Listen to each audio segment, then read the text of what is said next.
Hello साथीहरू, म चाहिँ छुट्टी भएर चाहिँ निस्केको हो। अन्त हाम्रो चाहिँ रेस्टुरेन्टको अगाडि चाहिँ यहाँ सेल लागिरहेको छ है, मार्केट। यहाँ चाहिँ छ लेडिजको लागि मात्रै पाउने सामानहरू।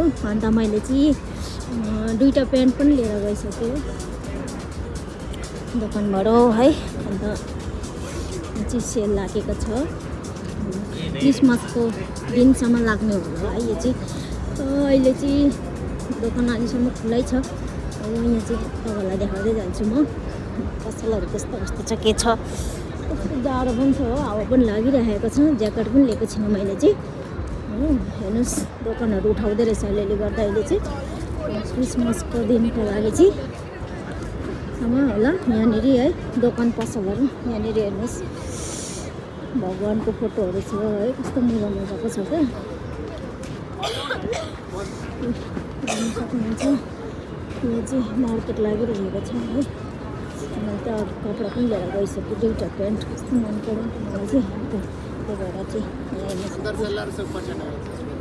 क्रिसमसको लागि चाहिँ यो एकदम केटीहरूको लागि चाहिँ छ। यहाँनिर कुर्ताहरू पनि छ, साडी पनि छ है, सलहरू छ, सबै छ। हेर्नु सक्नुहुन्छ है।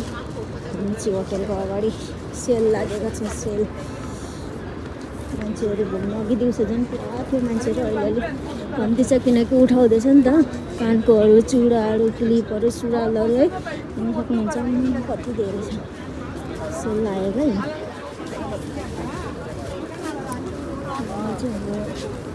दिउँसो पनि घुमेर आएको थिएँ, अहिले पनि फेरि घुमेको। राति चाहिँ अलिक राम्रो देख्छ भनेर चाहिँ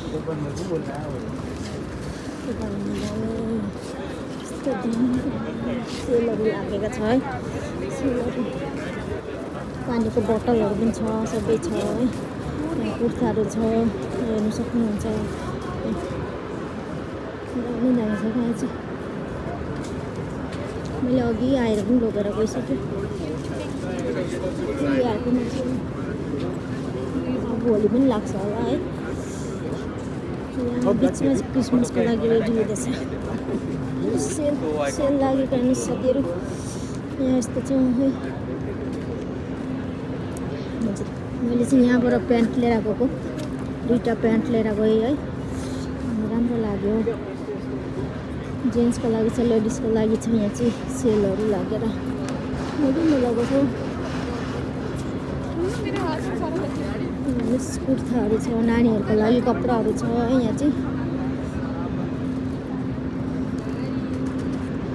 अन्त यहाँ चाहिँ क्रिसमसको लागि एकदम दामी सजाउँदैछ हेर्नु।